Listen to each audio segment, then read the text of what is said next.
ದಕ್ಷಿಣ ಕನ್ನಡ ಜಿಲ್ಲೆಯಲ್ಲಿ ಉತ್ತಮ ಆರೋಗ್ಯ ಸೇವೆ ಒದಗಿಸ್ತೀವಿ ಅನ್ನೋ ಕಾರಣವನ್ನ ಕೊಟ್ಟು 4 ಸರ್ಕಾರಿ ಆಸ್ಪತ್ರೆಗಳನ್ನ ಖಾಸಗಿಯವರಿಗೆ ವಹಿಸುವಂತ ನಿರ್ಧಾರವನ್ನ ರಾಜ್ಯ ಸರ್ಕಾರ ತೆಗೆದುಕೊಂಡಿದೆ.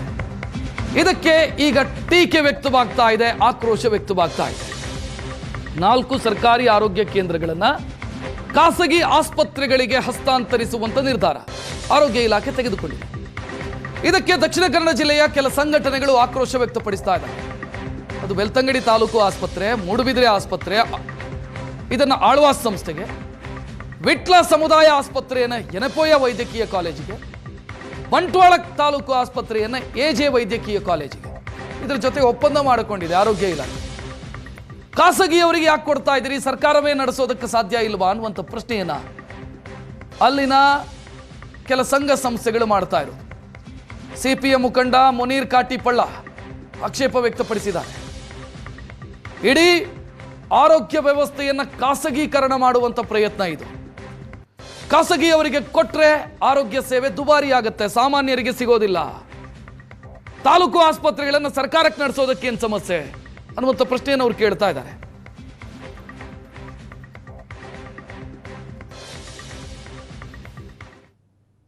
ರಾಜ್ಯಾದ್ಯಂತ ಸರ್ಕಾರಿ ಆಸ್ಪತ್ರೆಗಳಾಗಿರ್ಬೋದು ಅಥವಾ ಸರ್ಕಾರಿ ಸೇವೆಗಳನ್ನು ಮೆಡಿಕಲ್ ಸೇವೆಗಳನ್ನು ಖಾಸಗಿಯವರಿಗೆ ವಹಿಸಿಕೊಂಡು ಒಪ್ಪಂದ ಮಾಡಿಕೊಳ್ಳುವಂಥ ವ್ಯವಸ್ಥೆಗೆ ಪ್ರಾಯೋಗಿಕವಾಗಿ ದಕ್ಷಿಣ ಕನ್ನಡ ಜಿಲ್ಲೆಯನ್ನು ಆರೋಗ್ಯ ಸಚಿವರು ಆಯ್ಕೆ ಮಾಡಿಕೊಂಡಿರುವಂಥದ್ದು ಬಗ್ಗೆ ಮಾತನಾಡೋದಕ್ಕೆ ಸ್ವತಃ ಸಿಪಿಎಂ ಮುಖಂಡರಿದ್ದಾರೆ, ಅವ್ರ ಜೊತೆ ಮಾತಾಡ್ತೀನಿ. ಸರ್, ಈಗ ಸರ್ಕಾರಿ ಆಸ್ಪತ್ರೆಗಳನ್ನು ಬೇರೆ ಬೇರೆ ಕಡೆಗಳಲ್ಲಿ ವಹಿಸಿರುವಂಥದ್ದು, ಅದಕ್ಕೆ ನಿಮ್ಮ ಆಕ್ಷೇಪಗಳೇನು? ಆಕ್ಷೇಪ ಏನು ಅಂದರೆ, ಸರ್ಕಾರಿ ಆಸ್ಪತ್ರೆಗಳನ್ನ ಸರ್ಕಾರವೇ ನಡೆಸಬೇಕಲ್ಲ. ಯಾಕೆ ಒಂದು ಸಮುದಾಯ ಆಸ್ಪತ್ರೆಯನ್ನು, ಒಂದು ತಾಲೂಕು ಆಸ್ಪತ್ರೆಯನ್ನು, ಪ್ರಾಥಮಿಕ ಆರೋಗ್ಯ ಕೇಂದ್ರವನ್ನು ಸರ್ಕಾರಕ್ಕೆ ನಡೆಸಲಿಕ್ಕಾಗಲ್ಲ? 3.5 ಲಕ್ಷ ಕೋಟಿ ರೂಪಾಯಿ ಬಜೆಟನ್ನು ಮಂಡಿಸುವಂಥ ಸರ್ಕಾರಕ್ಕೆ ತನ್ನ ಈ ಸರ್ಕಾರಿ ಆಸ್ಪತ್ರೆಗಳಿಗೆ ವೈದ್ಯರನ್ನು ನೇಮಕ ಮಾಡಲಿಕ್ಕೆ, ಔಷಧಿಗಳನ್ನು ಕೊಡಲಿಕ್ಕೆ, ಮೂಲಭೂತ ಸೌಲಭ್ಯಗಳನ್ನು ಒದಗಿಸಿಕೊಡ್ಲಿಕ್ಕೆ ಕಷ್ಟವಾ? ಇಲ್ಲಲ್ಲ. ಆದರೂ ಕೂಡ ಯಾಕೆ ಇದನ್ನು ಖಾಸಗಿಯವರಿಗೆ ಕೊಡಬೇಕು? ಖಾಸಗಿಯವರಿಗೆ ಕೊಟ್ಟರೆ ಅತ್ಯುತ್ತಮ ಚಿಕಿತ್ಸೆ ಅಲ್ಲಿ ಲಭ್ಯ ಆಗುತ್ತೆ ಅಂತ ಆರೋಗ್ಯ ಸಚಿವರು ನೆಪಗಳನ್ನು ಇವತ್ತು ಮುಂದಿಡ್ತಾ ಇದ್ದಾರೆ. ಯಾಕೆ ಹಂಗಂದರೆ ಸರ್ಕಾರಿ ಆಸ್ಪತ್ರೆಗಳಲ್ಲಿ ಸರ್ಕಾರಕ್ಕೆ ಉತ್ತಮ ಚಿಕಿತ್ಸೆ ಕೊಡುವಂಥ ಯೋಗ್ಯತೆ ಇಲ್ವಾ?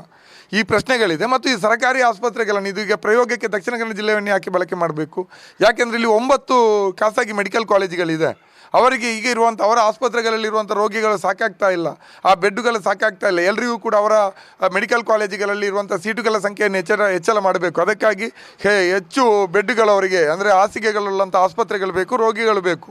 ಅದಕ್ಕಾಗಿ ಸರ್ಕಾರಿ ಆಸ್ಪತ್ರೆಗಳ ಮೇಲೆ ಅವರು ಕಣ್ಣಿಟ್ಟಿದ್ದಾರೆ. ಈಗಾಗಲೇ KMC ಭಾಗಶಃ ಮೆಡಿಕಲ್ ಕಾಲೇಜಿನಗಳ ಪಾಲಾಗಿದೆ. ಉಳ್ಳಾಲದಲ್ಲಿರುವಂಥ ಸಮುದಾಯ ಆಸ್ಪತ್ರೆಯನ್ನು ಖಾಸಗಿ ಮೆಡಿಕಲ್ ಕಾಲೇಜುಗಳಿಗೆ ಈಗಾಗಲೇ ಕೊಟ್ಟಿದ್ದಾರೆ. ಈಗ ಇದನ್ನು ಇಡೀ ರಾಜ್ಯಾದ್ಯಂತ ಮಾಡಲಿಕ್ಕೆ ಹೊರಟಿರುವಂಥದ್ದು ನಿಜಕ್ಕೂ ಆಘಾತಕಾರಿ ವಿದ್ಯಮಾನ. ಸರ್ಕಾರಕ್ಕೆ ನಡೆಸಲಿಕ್ಕೆ ಸಾಧ್ಯ ಆಗ್ತಾ ಇಲ್ಲ ಅಂದರೆ ಅವರಿಗೆ ಫಂಡ್ ಬರ್ತಾ ಇಲ್ಲ, ಅಂದರೆ ಆರೋಗ್ಯ ಇಲಾಖೆಗೆ ಹಣ ಬರ್ತಾ ಇಲ್ಲ ಅಂತ ಅನಿಸುತ್ತೆ. ಅಲ್ಲ, ಯಾಕೆ ಹಣ ಬರಲ್ಲ? ಅದು ಇಲಾಖೆ ಅನ್ನುವಂಥದ್ದು ಬೇರೆ ಅಲ್ವಲ್ಲ. ಶಿಕ್ಷಣ ಮತ್ತು ಆರೋಗ್ಯ ಅನ್ನುವಂಥದ್ದು ಅತ್ಯಂತ ಮಹತ್ವದ ಒಂದು ಕ್ಷೇತ್ರಗಳು. ಇದರಲ್ಲಿ ಬಜೆಟ್ ಮತ್ತು GDPಯ ಅತ್ಯಂತ ಮುಖ್ಯವಾದಂಥ ಭಾಗವನ್ನು ಇವುಗಳಿಗೆ ಕೊಡಬೇಕು ಅನ್ನುವಂಥದ್ದು ಹಿಂದಿನಿಂದಲೂ ಬಂದಂಥ ಪಾಲಿಸಿ. ಇವತ್ತು ಶಿಕ್ಷಣ ಮತ್ತು ಆರೋಗ್ಯ ಎರಡೂ ಕೂಡ ಒಂದು ವ್ಯಾಪಾರ ಅಲ್ವಲ್ಲ, ಅದು ಸೇವೆ ಅಂತ ಆಗುವಾಗ ನೀವು ಇದನ್ನು ಯಾಕೆ ವ್ಯಾಪಾರೀಕರಣಕ್ಕೆ ಅವಕಾಶ ಕೊಡ್ತೀರಿ? ಯಾಕೆ ಸರ್ಕಾರದ ದುಡ್ಡಿಲ್ವ? ನಮಗೆ ಆರ್ಥಿಕ ಹೊರೆ ಆಗೋದಿಲ್ಲ ಈ ರೀತಿ ಮಾಡಿದಾಗ. ಮತ್ತು ಗ್ರಾಮಾಂತರ ಭಾಗಗಳಲ್ಲೂ ಕೂಡ ನಾವು ಒಂದಷ್ಟು ತಜ್ಞ ವೈದ್ಯರ ಸೇವೆ ಜನರಿಗೆ ಸಿಗುವಂತಾಗುತ್ತೆ. ಅಲ್ಲ, ಆರ್ಥಿಕ ಹೊಣೆ ಆಗೋದಿಲ್ಲ ಅಂದರೆ ಏನು? ಖಾಸಗಿ ಮೆಡಿಕಲ್ ಕಾಲೇಜಿನವರು ಏನು ಜನರನ್ನು ಉದ್ಧಾರ ಮಾಡಲಿಕ್ಕಾಗಿ ಮೆಡಿಕಲ್ ಕಾಲೇಜು ಮತ್ತು ಆಸ್ಪತ್ರೆಗಳನ್ನು ಕಟ್ಟಿರೋದಾ? ಅಲ್ವಲ್ಲ, ಬಿಸ್ನೆಸ್ ಮಾಡಲಿಕ್ಕೆ ಕಟ್ಟಿರೋದು. ಇವತ್ತು ಇಡೀ ದಕ್ಷಿಣ ಕನ್ನಡ ಜಿಲ್ಲೆಯ ರಾಜಕಾರಣ ಇರ್ಬೋದು, ಸಾಮಾಜಿಕ ಸ್ಥಿತಿಗತಿ ಇರ್ಬೋದು, ಎಲ್ಲವೂ ಕೂಡ 9 ಖಾಸಗಿ ಮೆಡಿಕಲ್ ಕಾಲೇಜುಗಳ ಕೈಯಲ್ಲಿದೆ. ಅದು ಸಾವಿರಾರು ಕೋಟಿಯ ಟರ್ನ್ ಓವರ್ ಇರುವಂಥ ಕ್ಷೇತ್ರ. ಅವರೇನು ಜನರನ್ನು ಉದ್ಧಾರ ಮಾಡಲಿಕ್ಕೆ ಬಂದಿರೋದಾ? ಉತ್ತಮ ಚಿಕಿತ್ಸೆ ಖಾಸಗಿಯವರಿಗೆ ಕೊಟ್ಟರೆ ಸಿಗ್ತೆ ಅಂತ ಹೇಳಲಿಕ್ಕೆ ಸಚಿವರಿಗೆ ನಾಚಿಕೆ ಆಗಬೇಕಿತ್ತು. ಸಚಿವರಿಗೆ ನಾಚಿಕೆ. ಯಾಕೆ ಸರ್ಕಾರಕ್ಕೆ ಕೊಡಲಿಕ್ಕೆ ಆಗೋಲ್ಲ ಉತ್ತಮ ಚಿಕಿತ್ಸೆ? ಖಾಸಗಿ ಮೆಡಿಕಲ್ ಕಾಲೇಜಿನವರು ಉತ್ತಮ ಚಿಕಿತ್ಸೆ ಕೊಡ್ತಾರಂತ ಯಾರು ಹೇಳಿರುವಂಥದ್ದು? ಮೆಡಿಕಲ್ ಕಾಲೇಜುಗಳಿಗೆ ಹೋಗಿ ಒಂದು ಸಲ ಅದನ್ನೆಲ್ಲ ತಪಾಸಣೆ ಮಾಡಲಿ. ಯಾಕೆ ಉತ್ತರ ಕರ್ನಾಟಕಕ್ಕೂ ಹೋಗಿ ಬಸ್ಗಳನ್ನು ಕಳುಹಿಸಿ ಅಲ್ಲಿಂದ ರೋಗಿಗಳನ್ನು ಮಂಗಳೂರಿನ ಮೆಡಿಕಲ್ ಕಾಲೇಜ್ಗಳು ಕರ್ಕೊಂಡ್ಬರ್ತಾ ಇದ್ದಾರೆ? ಅಷ್ಟೊಂದು ಜನರ ಬಗ್ಗೆ ಕಾಳಜಿನ? ಕ್ಯಾಮ್ರಾ ಪರ್ಸನ್ ಅಶೋಕ್ ಜೊತೆ ಭರತ್ರಾಜ್, ಏಷ್ಯಾನೆಟ್ ಸುವರ್ಣ ನ್ಯೂಸ್, ಮಂಗಳೂರು. ಇನ್ನು ಖಾಸಗಿ ಮೆಡಿಕಲ್ ಕಾಲೇಜುಗಳ ಜೊತೆಗೆ ಸರ್ಕಾರ ಒಪ್ಪಂದ ಮಾಡಿಕೊಂಡಿರೋದಕ್ಕೆ ವಿರೋಧ ಬಂದಿದ್ದನ್ನು ನೋಡಿ ದಿನೇಶ್ ಗುಂಡೂರಾವ್ ಅವರು, ಅಲ್ಲಿನ ಉಸ್ತುವಾರಿ ಸಚಿವರು ದಕ್ಷಿಣ ಕನ್ನಡ ಜಿಲ್ಲೆ, ಅವರು ಅದನ್ನು ಸಮರ್ಥಿಸಿಕೊಂಡಿದ್ದಾರೆ. ಆರೋಗ್ಯ ಸಚಿವ ದಿನೇಶ್ ಗುಂಡೂರಾವ್, ಇನ್ಚಾರ್ಜ್ ಮಿನಿಸ್ಟರ್ ದಕ್ಷಿಣ ಕನ್ನಡಕ್ಕೆ, ಅವರು ಅದನ್ನು ಸಮರ್ಥಿಸಿಕೊಂಡಿದ್ದಾರೆ. CPM ನಾಯಕರ ಅಪಸ್ವರಕ್ಕೆ ದಿನೇಶ್ ಗುಂಡೂರಾವ್ ತಿರುಗೇಟು ಕೊಟ್ಟಿದ್ದಾರೆ. ಯಾವುದೇ ಹಣಕಾಸಿನ ವಹಿವಾಟಿಲ್ಲ, ಖಾಸಗಿ ಆಸ್ಪತ್ರೆಯಲ್ಲೂ ವೈದ್ಯರು ನಮ್ಮ ರೋಗಿಗಳನ್ನು ನೋಡ್ತಾರೆ, ಮುಂದೆ ಇದೇ ರೀತಿ ಬೇರೆಡೆಯೂ ಕೂಡ ಒಪ್ಪಂದ ಮಾಡಿಕೊಳ್ತೀವಿ. ಇದರಿಂದ ಬಡ ರೋಗಿಗಳಿಗೆ ಅನುಕೂಲ ಆಗುತ್ತೆ, ಅವರಿಗೇನು ಸಮಸ್ಯೆ ಆಗಲ್ಲ ಅಂತ ದಿನೇಶ್ ಗುಂಡೂರಾವ್ ಸಮರ್ಥಿಸಿಕೊಂಡಿದ್ದಾರೆ. ತಾಲೂಕು ಆಸ್ಪತ್ರೆ, ಮೂಡಬಿದ್ರಿ CHC ಮತ್ತು ವಿಟ್ಲ CHC ನಾಲ್ಕನ್ನು ಕೂಡ ನಾವು ಎನಪೋಯ ಮತ್ತು ಆಳ್ವಾಸ್ ಮತ್ತು AG ಆಸ್ಪತ್ರೆ ಜೊತೆ ಟೈಅಪ್ ಮಾಡ್ತಾ ಇದ್ದೀವಿ. ಇದರಲ್ಲಿ ಏನು ದುಡ್ಡು ಕಾಸಿನ ವ್ಯವಹಾರ ಏನೂ ಇಲ್ಲ. ಅವರ ಒಂದು ತಜ್ಞ ವೈದ್ಯರು ಮತ್ತು ಬೇರೆ ಬೇರೆ ವೈದ್ಯಕೀಯ ಸೇವೆಗಳನ್ನು ನಮ್ಮ ಆಸ್ಪತ್ರೆಯಲ್ಲಿ ಬಂದು ಕೊಡ್ತಾರೆ. ಅವರು ಮೆಡಿಕಲ್ ಕಾಲೇಜ್ಗಳಿಂದ ಇದನ್ನು ನಾವು ಅಳವಡಿಸ್ಕೊಳ್ತಕ್ಕಂಥ ಕೆಲಸ ಮಾಡ್ತಾಯಿದ್ದೀವಿ. ಮತ್ತು ಅವರಿಗೆ ನಮ್ಮ ಇದರಲ್ಲಿ ಏನು ಬೇರೆ ನಮ್ಮಿಂದ ಪೇಷಂಟ್ಗಳೇನು ಅವರ ಆಸ್ಪತ್ರೆಗೂ ಕೂಡ ಏನು ಹೋಗೋದಿಲ್ಲ. ಎಮರ್ಜೆನ್ಸಿ ಇದ್ದರೆ ಮಾತ್ರ, ಇಲ್ಲದೆ ಹೋದರೆ ಎಲ್ಲ ಸೇವೆಗಳನ್ನು ಉನ್ನತ ತಜ್ಞ ಸೇವೆಗಳನ್ನು ಇಲ್ಲಿ ಈ ಆಸ್ಪತ್ರೆಗಳು ನೀಡಬೇಕು ಅಂತ ಮಾಡ್ತಾ ಇದ್ದೀವಿ.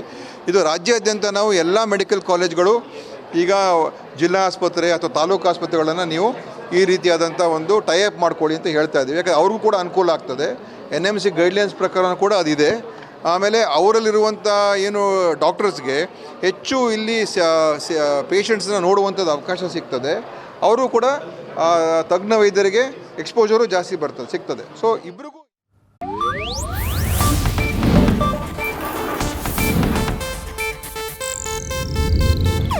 ಇದು ಏಷ್ಯಾನೆಟ್ ನ್ಯೂಸ್ ನೆಟ್ವರ್ಕ್ ಪ್ರಸ್ತುತಿ.